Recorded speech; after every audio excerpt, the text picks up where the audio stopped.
On raconte qu'autrefois, un dieu de la mer aima une fille de la montagne si fort qu'il fit trembler la terre entière. Et depuis, chaque pluie est le souvenir de leur étreinte. Bonsoir, je m'appelle Sébastien Ly et je vous souhaite la bienvenue sur les légendes de Monsieur Ly. Imaginez un Vietnam ancien, encore baigné de brume, où la mer s'avance jusqu'au pied des collines et où les montagnes veillent comme des géants endormis. C'est là qu'est née l'une des plus belles légendes du pays, celle de Shen Tin et Thuy Tin, le génie de la montagne et l'esprit de l'eau. Un conte d'amour et de mémoire où la terre et la mer se cherchent sans jamais se rejoindre. Une histoire qui parle de la force tranquille face à la colère, de l'équilibre fragile entre stabilité et mouvement, et du souffle invisible qui relie toute chose. Installez-vous confortablement, respirez. En route.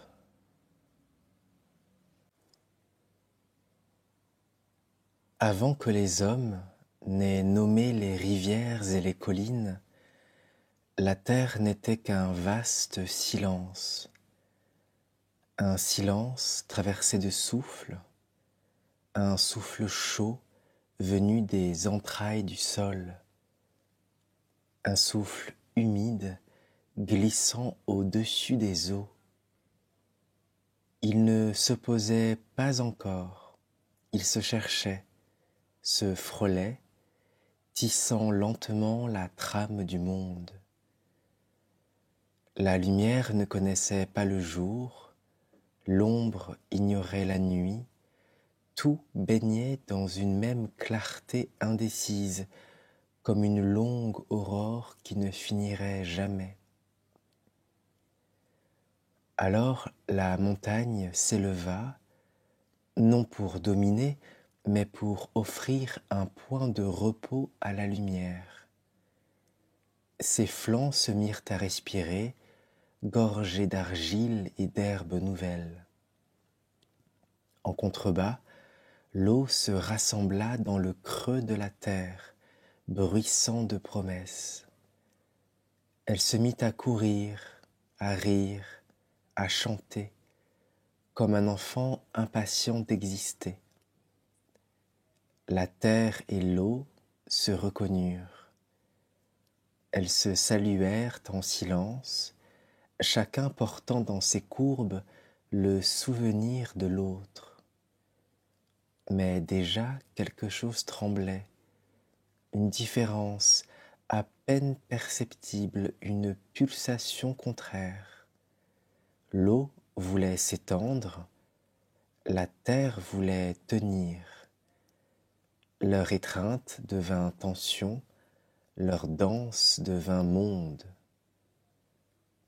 Alors, le ciel, témoin de leur naissance, laissa tomber un souffle de vent, un souffle premier qui fit vibrer la surface des choses. C'est dans ce frisson qu'est né le temps. Et dans le temps, les graines, les pierres, les rêves. Chaque battement de pluie, chaque éclat de lumière n'était qu'une façon de se souvenir de cette première rencontre entre la solidité et la fluidité, entre ce qui s'élève et ce qui coule. Depuis ce jour-là, le monde respire entre deux souffles, celui de la montagne et celui de la mer. Le souffle de la montagne s'épaissit peu à peu, se changeant en brume dense. Sous cette peau de nuée, la terre se mit à rêver d'un être qui saurait la comprendre. Elle fit couler ses sèves, fit trembler ses racines, et au cœur des roches, une forme se dégagea lentement. Shentin, l'esprit des hauteurs, né du silence et du vent mêlés. Son premier souffle fit frissonner les pins. Son premier pas éveilla les pierres endormies. Il n'était pas fait de chair, mais de terre pétrie d'étoiles. Dans ses veines coulait la poussière rouge des collines, et dans ses yeux la lumière pâle des matins d'altitude. Il parlait la langue des forêts, un murmure que seuls les oiseaux pouvaient entendre. Là où il passait, la mousse s'étendait, les sources s'ouvraient, et le nuage descendait plus bas, attiré par son calme. Shentin aimait la lenteur du monde. Il s'asseyait sur les crêtes pour écouter la rumeur du vent qui caressait les vallées. Il ne commandait pas aux choses, il les laissait advenir. Quand une pierre se détachait d'un flanc de montagne, il suivait sa chute du regard comme on suit la trajectoire d'une pensée. Il savait que toute force véritable naît d'une attention silencieuse. Les animaux vinrent à lui, sans crainte. Le tigre déposait sa tête sur ses genoux, le cerf broutait près de ses mains et les oiseaux tissaient des nids dans ses cheveux d'écorce. Le monde semblait respirer à son rythme. Il était la patience même de la montagne, son regard ouvert sur les saisons. Mais parfois, dans le soir immobile, Shentin sentait au loin une autre respiration, une rumeur liquide, vaste et insaisissable. Elle l'appelait, sans mots, glissant entre les vallées comme un souvenir qu'on ne peut nommer. Alors, il levait les yeux vers l'horizon voilé, sans savoir encore que cette voie d'eau porterait un jour le nom de Tuitin, et que leur rencontre écrirait la destinée du monde. Sous la surface du monde, là où le jour ne pénètre pas, le silence avait une autre couleur. C'était un silence bleu, mouvant, parcouru de bulles et de reflets. Les profondeurs soupiraient comme un cœur immense, et de ce soupir naquit Tuitin, l'esprit des eaux. Il ouvrit les yeux dans une clarté trouble où dansaient les algues, et chaque battement de son cœur faisait frémir les vagues au-dessus de lui. Il était fait d'écume et de pluie, de lumière brisée et de transparence. Ses mains glissaient comme des poissons. Son regard contenait 1000 miroirs. Quand il se déplaçait, le monde semblait respirer autrement.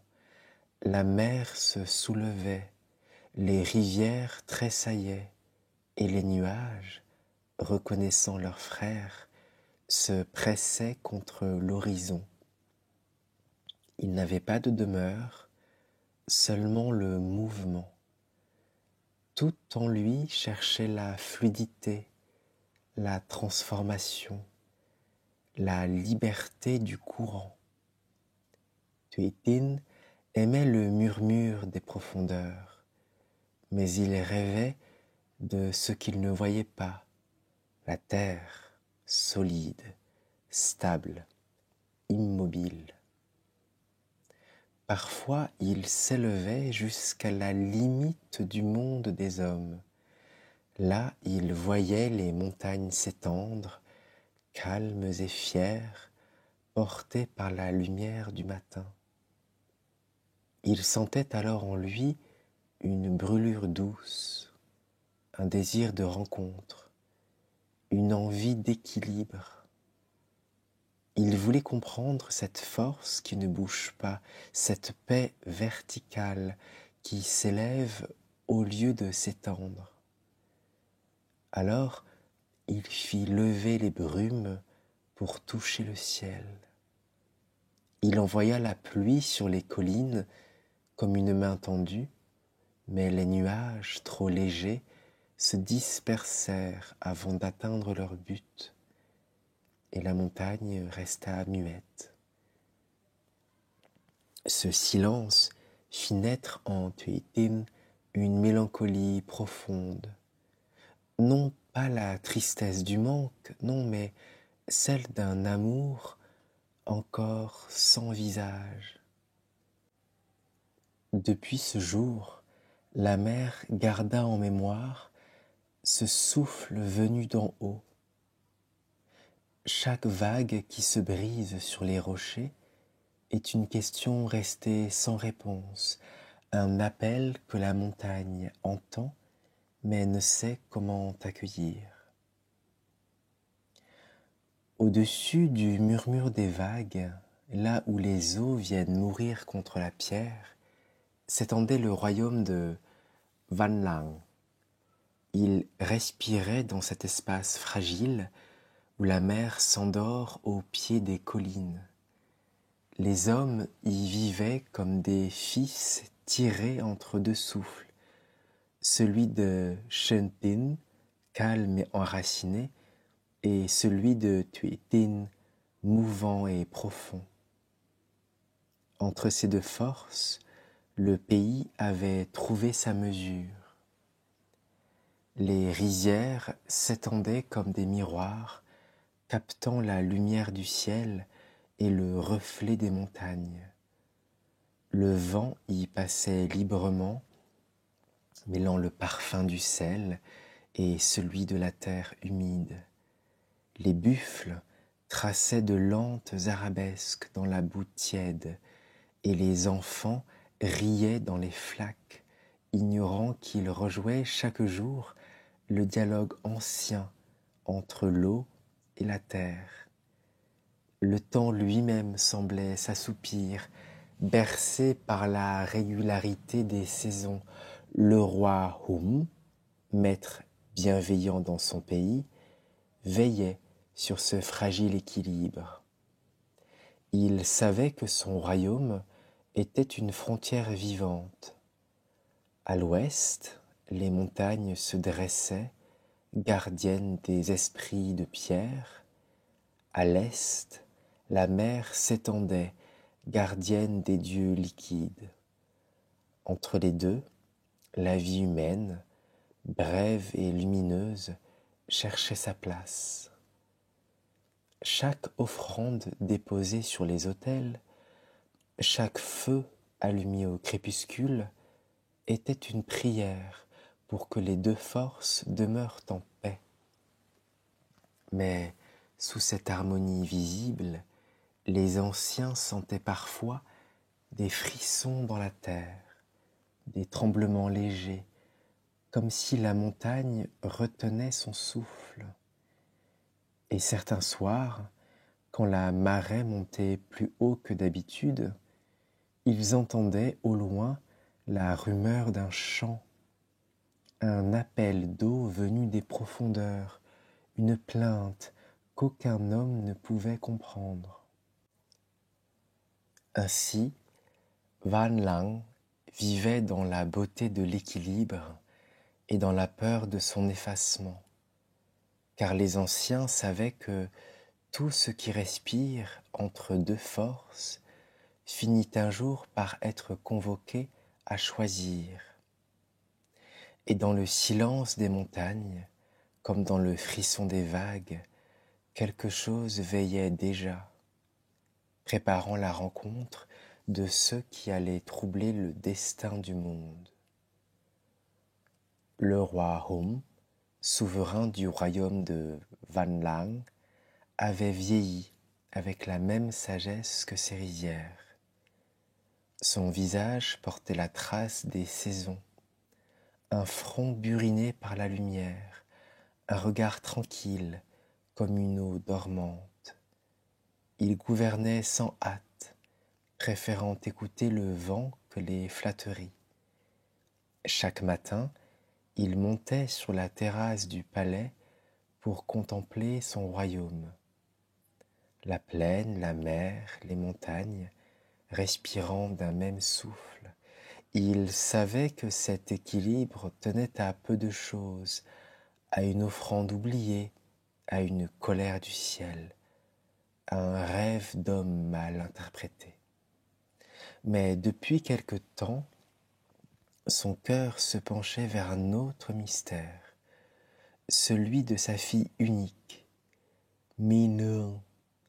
Elle était née un soir d'averses douces, quand les collines s'ouvraient aux nuages et que les grenouilles chantaient dans les mares.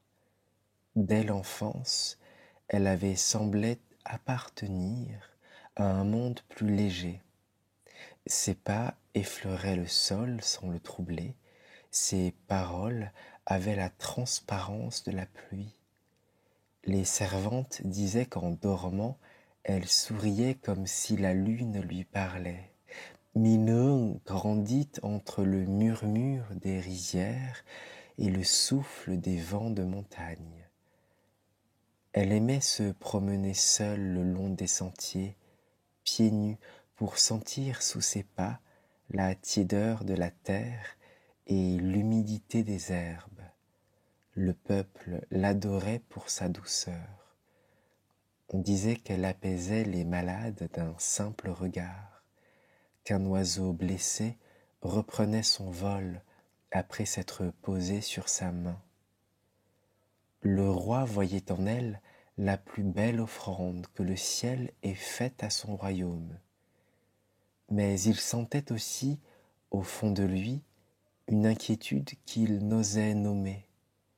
Car certains soirs, quand la brume montait de la mer, la jeune fille se tenait au balcon, immobile, comme si elle écoutait un appel venu de très loin.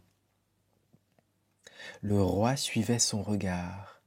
Il y voyait se mêler la lumière des montagnes et la respiration des vagues. Alors il comprit que, tôt ou tard, le destin de Minung serait celui d'un passage, celui par lequel la terre et l'eau se rejoindraient à nouveau. Les années passèrent comme passent les nuages au-dessus des rizières, lentes, égales, pleines d'une lumière sans bruit. Mais le roi Hum, sentant le poids du temps, comprit qu'il devait songer à l'avenir de son royaume. Ses cheveux avaient pris la couleur du sel, et son regard, autrefois vif, s'était adouci comme une eau tranquille. Chaque soir, il observait sa fille, Minung, assise près du bassin des lotus. Le vent jouait dans ses cheveux, la lune se reflétait dans ses yeux, et il se disait qu'aucun prince n'était digne d'un tel éclat. Pourtant, il savait qu'elle ne pouvait demeurer éternellement sous son toit. Une flamme comme la sienne devait un jour rencontrer un autre souffle. Alors, un matin de printemps, il convoqua les sages, les musiciens, les prêtres et les messagers. Sous le grand banyan du palais, il annonça que le roi cherchait pour sa fille un époux choisi par les signes du ciel.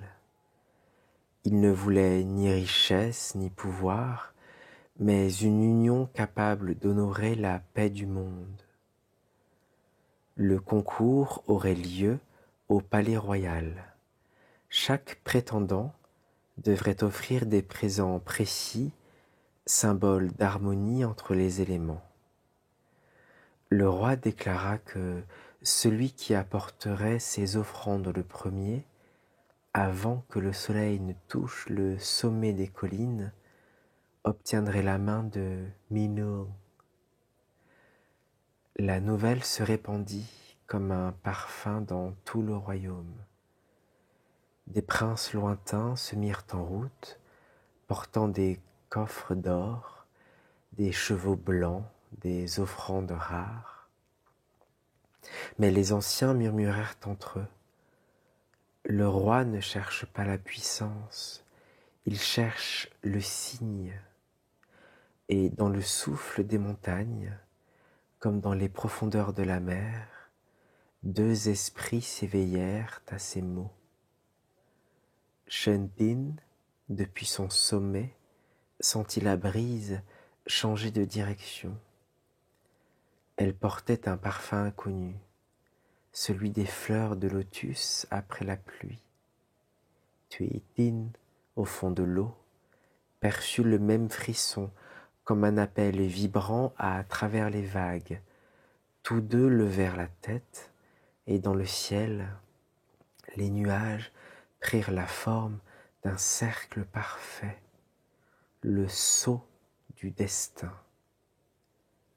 Ainsi commença la marche des éléments vers la demeure du roi, sans qu'aucun ne sache encore qu'en cherchant la main d'une femme, ils allaient faire trembler le monde. Le roi Hom, fidèle à la sagesse des anciens, ne voulut pas que le sort de sa fille soit décidé par la richesse ou par la gloire.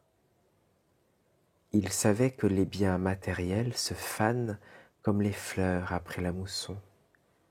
Ce qu'il cherchait, c'était l'esprit d'équilibre, cette paix subtile que seuls les cœurs en accord avec la nature peuvent offrir.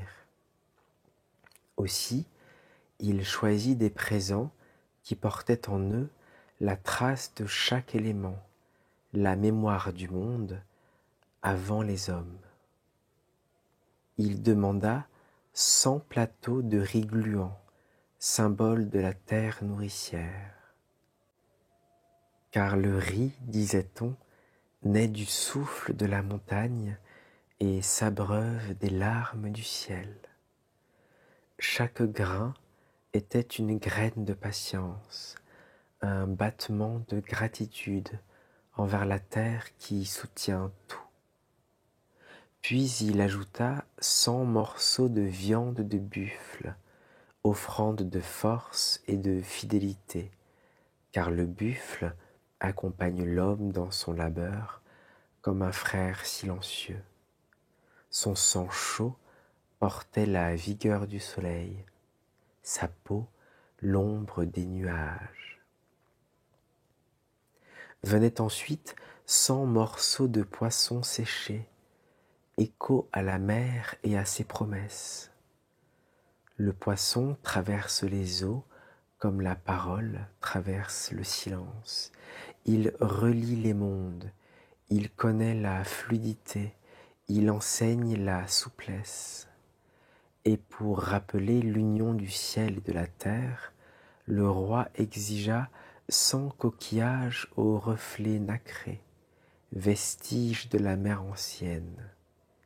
Il chantait encore, quand on les portait à l'oreille, le murmure des vagues et le souvenir du premier souffle. Enfin, il demanda des oiseaux apprivoisés, symboles de paix et de liberté, capables de s'élever sans rompre leur lien avec la terre, car, disait-il, un mariage ne doit pas enfermer, mais unir dans un même mouvement. Les scribes consignèrent chaque présent sur un rouleau de soie, et les messagers portèrent la liste à travers le royaume. Dans les montagnes, Shenpin écouta, attentif. Chaque offrande lui semblait familière. La terre, le buffle, le vent dans les arbres. Il sourit. Dans les eaux, Tuitin entendit la même énumération, mais les mots résonnaient en lui comme un défi. Les coquillages, les poissons, la pluie, c'était son royaume qu'on invoquait. Il sentit monter en lui une vague d'orgueil et de désir. Ainsi furent lancées les premières notes du duel silencieux. Deux souffles opposés, deux amours en marche vers une même lumière. Dans les montagnes, Shenpin se leva avant l'aube. La brume reposait encore sur les pins comme un manteau de sommeil, et les oiseaux n'avaient pas commencé leur chant. Ils savaient que le moment était venu. Sans empressement, il se mit à parcourir les pentes, effleurant les pierres de sa main. Partout où il passait, la terre semblait s'éveiller pour lui offrir ses dons. Les paysans, sans comprendre pourquoi, virent leurs rizières fleurir plus vite ce matin-là, et les buffles se mirent à souffler vers le ciel, comme pour bénir leur maître invisible. Shenpin appela les esprits des hauteurs, les artisans du vent et de la pluie.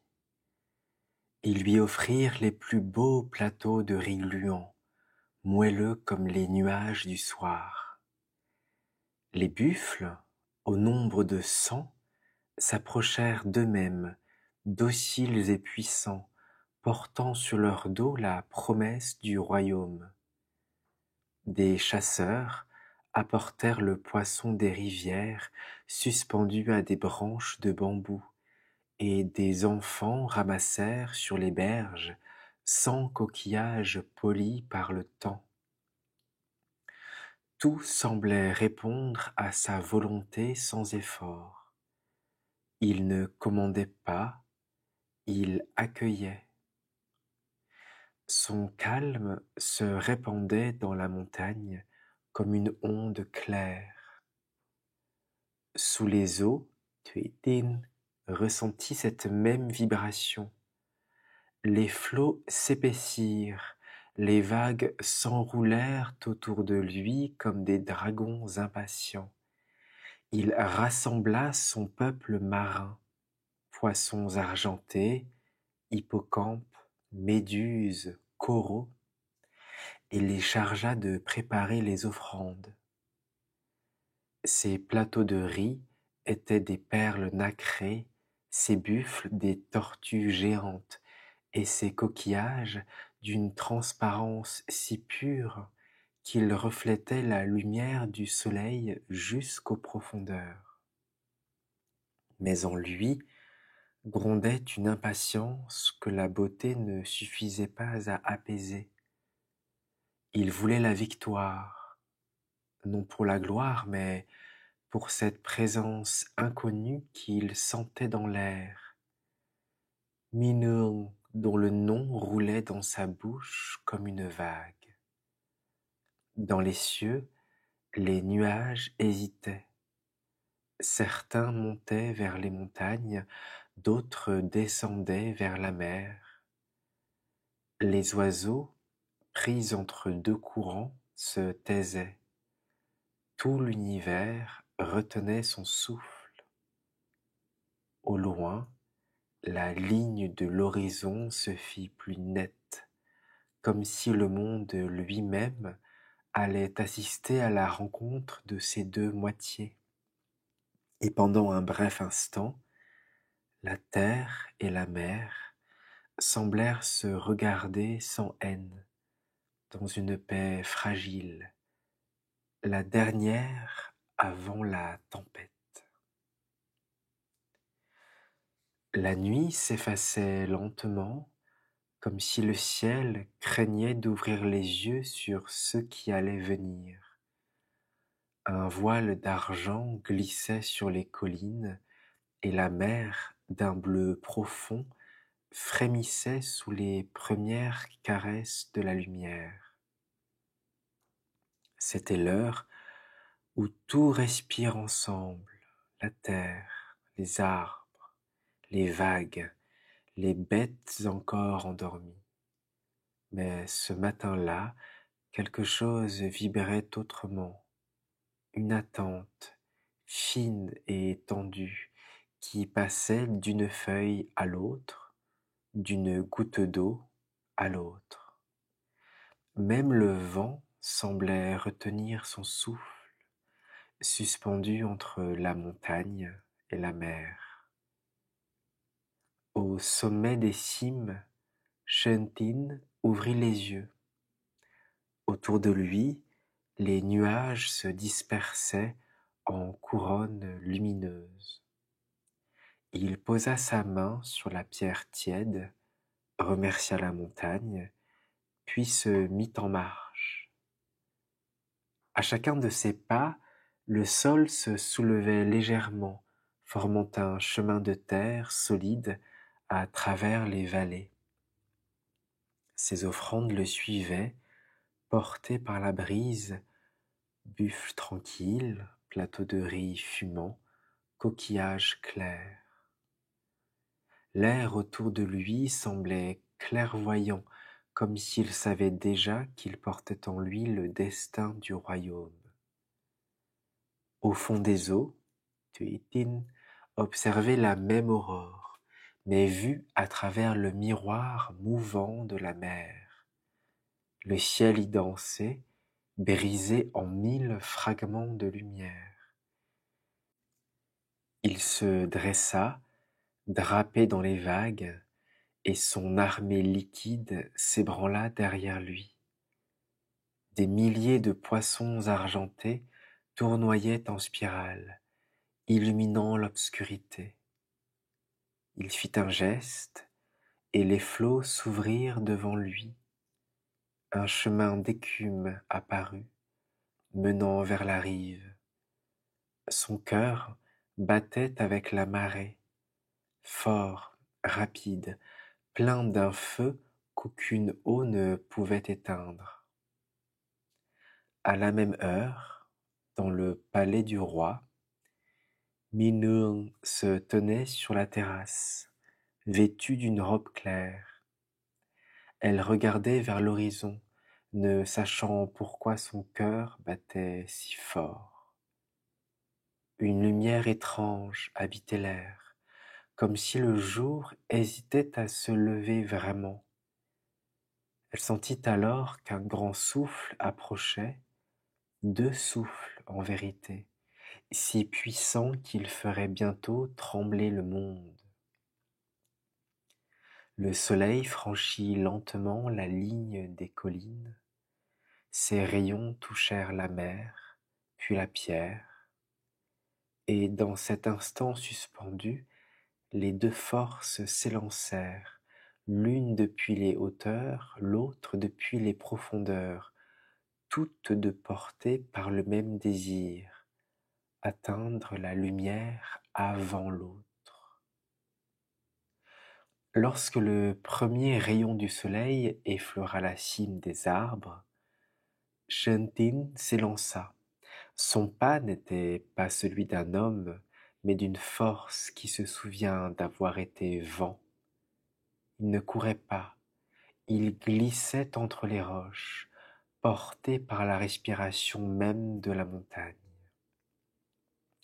À chacun de ses gestes, la terre s'ouvrait, docile, formant des sentiers invisibles. Les branches s'écartaient sans bruit, les rivières se retiraient pour lui céder passage, tout dans la nature semblait reconnaître son mouvement, comme si depuis toujours elle l'attendait. Autour de lui, l'air vibrait d'une clarté neuve. Le jour encore pâle se transformait sous son souffle en lumière d'été. Les oiseaux s'éveillaient à son passage, leurs ailes dessinant dans le ciel des arabesques d'or. Les buffles qui le suivaient semblaient flotter sur le sol, guidés par une main invisible. Jamais le royaume n'avait connu pareil élan. Un homme avançant avec la sérénité d'un dieu et la douceur d'un souffle. Shentin ne sentait ni fatigue ni effort. Il entendait battre sous lui le cœur du monde, ce tambour profond qui relie toutes choses. Par instants, il s'arrêtait, posait la main sur un tronc et murmurait une parole d'offrande.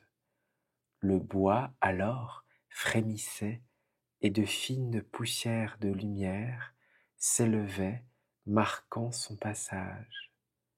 Les herbes, caressées par ses pas, se redressaient aussitôt, comme fières d'avoir touché l'étoffe du divin. Mais sous cette avance paisible brûlait une urgence. Il savait que dans les profondeurs, une autre force tout aussi vaste s'était mise en mouvement. Il sentait Tuitin approcher à travers la vibration de l'air, dans le roulement sourd des rivières. Et pourtant, aucune peur ne le gagnait, car Shentin n'était pas né pour vaincre, mais pour incarner la stabilité du monde, la constance qui protège. Chaque pas qu'il posait était une prière adressée à la terre. Que la paix l'emporte sur la fureur, que la fermeté garde la mémoire du souffle, que l'amour soit plus rapide que la colère. À mesure qu'il descendait vers la plaine, la brume s'effaçait, dévoilant au loin la cité royale. Les toits du palais miroitaient sous la lumière neuve, et déjà la rumeur des tambours s'élevait. Le roi et sa fille attendaient. Entre le ciel et la mer, un frisson courut dans l'air, l'histoire allait s'écrire. Au moment où Shentin atteignait la plaine, la mer, elle aussi, s'éveillait. Son souffle s'alourdissait, ses flots se creusaient d'une tension nouvelle, les poissons s'écartèrent, les algues se couchèrent sur le sable. Quelque chose de grand venait. Du cœur de l'océan monta un grondement, d'abord lointain, comme un souvenir, puis proche, profond, vibrant comme un tambour de guerre. Les vagues se soulevèrent, se brisèrent, se reformèrent, et de leur tumulte surgit Tuitin, drapé d'écume, la chevelure pleine d'orage. Son corps était translucide comme le cristal, mais en lui roulait la colère de 1000 marées. Ses yeux lançaient des éclairs humides, son souffle faisait trembler la surface des eaux. Il n'avait pas dormi depuis des nuits, il avait veillé, tendu vers la lumière qui se levait au loin, vers ce royaume qu'il n'avait encore jamais foulé. Dès qu'il sentit le vent venir du continent, il y lut le parfum de Minurn, une douceur inconnue, mêlée de terres et de fleurs. Ce parfum fut pour lui comme une flamme. Il s'élança, la mer s'ouvrit sous ses pas, formant un chemin d'écume.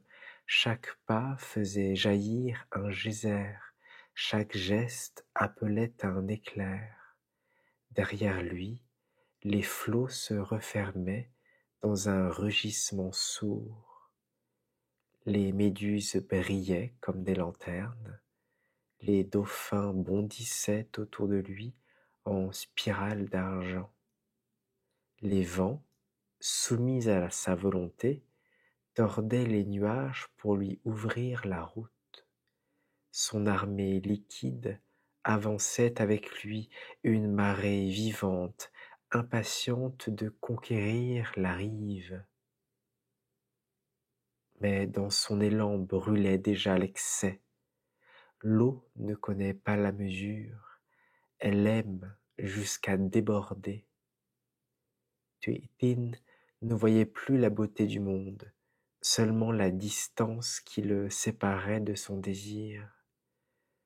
Chaque vague qu'il lançait contre le rivage semblait crier un nom, celui de Minurg qu'il n'avait pourtant jamais vu. La mer entière devint son cœur battant, immense et blessé. Lorsqu'il approcha du continent, les oiseaux s'envolèrent en tumulte. Les buffles levèrent la tête, inquiets. Le vent tourna, la lumière changea de ton. Et au loin, sur les marches du palais, le roi Home sentit dans l'air le goût salé de la mer, signe que les dieux avaient entendu son appel. Il leva les yeux vers l'horizon, de puissance s'avançait, l'une claire et stable, l'autre sombre et mouvante, et déjà la terre et la mer se préparaient à se rencontrer. Quand les deux forces atteignirent les portes du palais, le jour n'était pas encore complet. La lumière flottait, indécise entre l'or et le gris. Le roi Home s'était assis sur son trône, le visage grave, entouré de ses prêtres et de ses généraux. Autour du palais, le peuple s'était massé, silencieux. On n'entendait que le battement régulier des tambours et, plus loin, le grondement sourd des vagues qui approchaient. La terre et la mer allaient se présenter devant le monde des hommes. Shentin arriva le premier. Son pas ne soulevait pas de poussière. Il semblait porter le sol plutôt que le fouler. Les plateaux de riz brillaient dans la lumière neuve, les buffles soufflaient paisiblement, les coquillages chantaient sous la brise. Autour de lui, l'air avait une clarté presque surnaturelle. Le roi le salua, ému de sentir en sa présence la paix des montagnes et la noblesse du vent. Au même instant, Minurg leva les yeux, leurs regards se croisèrent. Il n'y eut pas de mots, seulement un silence lumineux, si pur qu'il semblait arrêter le temps. Mais déjà, du côté de la mer, le tonnerre grondait. Tuitin approchait, soulevant derrière lui un mur d'écume. Les prêtres se signèrent, jamais on n'avait vu pareil spectacle. L'eau s'engouffrait dans les canaux, envahissait les chemins, léchait les marches du palais. Pourtant, il arriva trop tard. Lorsque les flots atteignirent la cour royale, le roi avait déjà remis la main de sa fille à Shentin. Un souffle chaud traversa l'air. La montagne avait triomphé. Alors les tambours se mirent à battre, les conques à résonner, le ciel s'ouvrit clair, lavé de toute ombre. Les oiseaux formèrent au-dessus du couple un cercle parfait, image du lien entre les éléments. Minurg s'avança, vêtu d'une robe tissée de soie et de lumière. Shentin posa sur son front une main douce comme la mousse des rochers après la pluie. Il promit de veiller sur elles comme la montagne veille sur les sources, et dans le souffle du vent, leurs vœux furent emportés vers les cimes, où les dieux les scellèrent dans la prière. Mais au loin, Tuitin hurlait. Sa colère fit trembler la mer tout entière. Ses bras d'eau frappèrent le rivage, ses cris se mêlèrent au tonnerre, le ciel se chargea de nuages noirs. Les premières gouttes tombèrent sur le palais, encore éclatant de joie.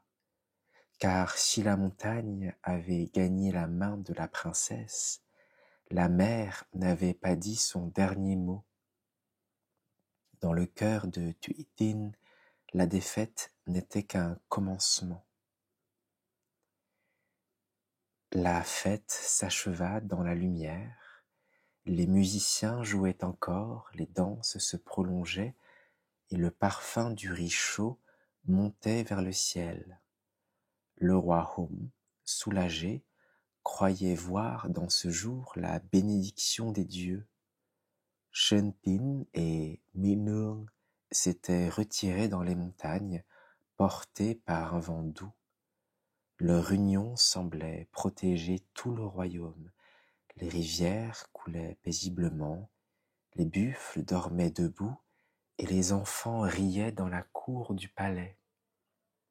Pourtant dans l'air, quelque chose demeurait suspendu, un frémissement à peine perceptible, comme un fil invisible tendu entre la mer et la terre. Sur la côte, les pêcheurs levèrent la tête. Le ciel, d'un bleu tranquille, paraissait trop immobile. Aucune brise, aucune écume. Les oiseaux eux-mêmes volaient plus bas, cherchant un signe. Puis vint un silence étrange, dense, sans respiration. On aurait dit que la mer retenait son souffle. Au loin, sur la ligne d'horizon, une ombre s'épaissit, d'abord fine comme une traînée de brume, puis large, mouvante, vivante. Les anciens comprirent. Ils murmurèrent le nom de Tuitin et refermèrent leurs portes. Alors la mer s'ouvrit en grondant, et la colère prit forme. Sous la lune voilée, Tuitin leva les bras, et les flots s'élevèrent avec lui.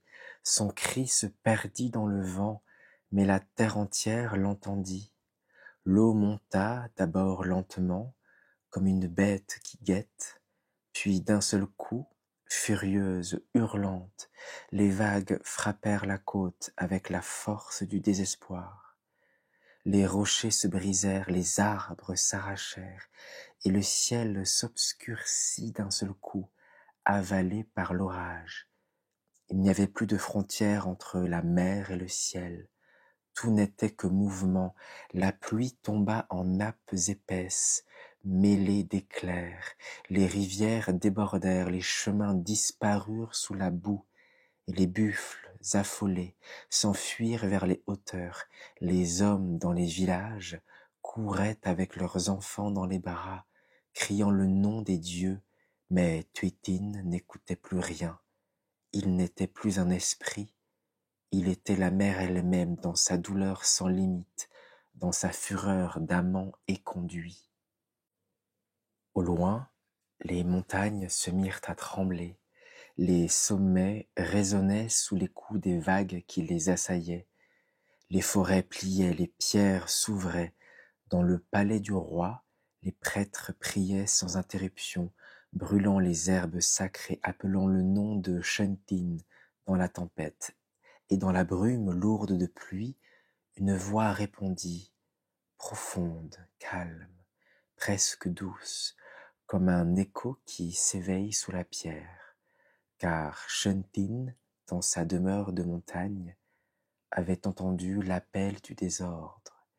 Il vit la mer se soulever, la terre céder, le ciel basculer.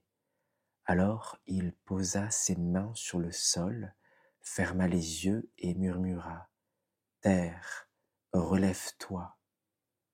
À cet instant, un frisson parcourut le monde. La lutte pouvait commencer. La terre et la mer se rencontrèrent dans un fracas de lumière. Jamais le monde n'avait connu pareil tumulte. Les montagnes rugissaient sous la poussée des vagues, les vallées s'emplissaient d'écume, et le ciel lui-même semblait se fendre. Tuitin et Shentin s'affrontaient, non plus comme deux êtres, mais comme deux principes. Le mouvement contre la solidité, la colère contre la patience, l'éphémère contre l'éternel.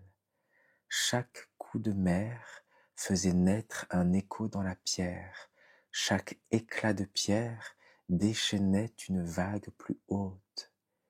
Les éléments se répondaient, se dévoraient, se recréaient sans cesse. Tuitin fit lever les marées jusqu'aux cimes les plus hautes. Des cascades inversées jaillirent du ciel, mêlant pluie et sel dans un même cri. La mer devint un mur mouvant, une bête sans contour, battant le flanc des montagnes avec la rage d'un dieu blessé. Les arbres furent emportés, les plaines submergées, les villages avalés. Mais chaque fois que tout semblait perdu, la montagne se relevait, tranquille, obstinée. Sous les éclairs, on voyait ses pentes luire d'une lumière d'argent, la peau du monde intacte. Shentin se tenait au centre de la tempête, ses yeux brillaient d'un feu clair, son souffle guidait les vents. Il ne frappait pas, il accueillait les vagues, les laissait s'écraser, puis les transformait en brume, en pluie, en ruisseaux dociles. Sous ses mains, la pierre se faisait souple, la terre se pliait pour mieux résister. Il murmurait au vent comme un frère, et le vent répondait en dispersant la fureur liquide. Autour de lui, la montagne chantait, un chant grave, ancien, né du frottement du temps contre le silence. Minurg priait, les paumes ouvertes. Sa voix légère se mêlait au grondement des cieux. Elle appelait le nom des deux forces, non pour les séparer, mais pour qu'elles se comprennent. Et peut-être un instant ce vœu fut exaucé, car la pluie ralentit et la mer parut hésiter. Une vague se brisa contre la falaise et se transforma en milliers de perles lumineuses, retombant doucement sur la terre. La montagne soupira, la mer recula, mais la paix ne pouvait durer. Tuitin voyait son empire s'effacer, hurla à nouveau. Son cri fendit le ciel comme une blessure. L'orage éclata une dernière fois d'une violence pure, puis s'éteignit d'un coup comme un feu privé d'air. La pluie cessa, la mer se retira lentement, épuisée, laissant derrière elle le silence d'un monde lavé, neuf, tremblant encore d'avoir survécu à sa propre naissance. La tempête s'était retirée comme un rêve trop long, et dans son sillage restait une paix fragile, presque irréelle. Depuis la terrasse de pierre, Minurg observait la plaine lavée de pluie. Elle savait que la paix ici n'était pas éternelle. La mer, même endormie, gardait au fond d'elle la rumeur du désir. Elle songea à Tuitin, au grondement de son amour devenu colère. Sous la surface apaisée, la mer rêvait encore. Elle semblait dormante, mais ses songes étaient lourds de mouvement. Dans les profondeurs bleues, là où la lumière ne descend jamais, Tuitin errait lentement, porté par les courants. Son corps dissous dans l'eau se confondait désormais avec elle. Il n'était plus un Dieu debout, mais une conscience diffuse, une vibration qui traversait les marées. Pourtant son cœur, s'il lui en restait un, battait encore obstiné au rythme de la houle. Ce battement répétait un seul mot sans fin, Minung. Il revoyait son visage à travers les reflets, ses yeux calmes, son silence, et plus il y pensait, plus la mer se soulevait autour de lui, frémissante de désir. L'amour qu'il portait n'était pas de ceux qu'on éteint, il avait la force du cycle, la persistance des marées. Alors dans sa solitude des abysses, Tuitin parla, et sa parole devint un serment. Chaque année, lorsque reviendra le souffle chaud des pluies, je reviendrai, je monterai jusqu'aux montagnes, je frapperai leurs flancs, non pour les vaincre, mais pour me souvenir. Je rappellerai au monde ce que fut mon amour et ce qu'il coûta au ciel pour exister. Et si la montagne demeure, c'est qu'elle est digne d'elle, mais que nul n'oublie, l'eau se retire, jamais elle ne s'éteint. Les saisons passèrent, lentes et incertaines, comme les pas d'un buffle dans la rivière. Le roi Hum, désormais vieilli, observait son royaume depuis la terrasse de son palais. Sous ses yeux, la plaine s'étendait, brillante de lumière et de pluie mêlées. Les rizières reflétaient le ciel, et au loin les montagnes portaient encore la trace de l'ancienne bataille, leurs flancs gardant la mémoire des vagues pétrifiées. Chaque année, à la même époque, le roi voyait la mer se gonfler, puis la pluie venir, douce d'abord, violente ensuite, et chaque fois, il se souvenait.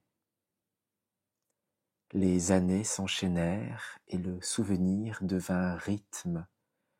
Chaque été, avant que le vent ne tourne, la mer se soulevait. Elle n'annonçait plus la destruction, mais un appel ancien, venu des profondeurs. Les paysans du royaume de Van Lang levaient les yeux vers le ciel, reconnaissant les signes, le parfum lourd de la pluie, le frisson des rizières avant l'orage, le cri des hérons qui montaient plus haut que d'habitude.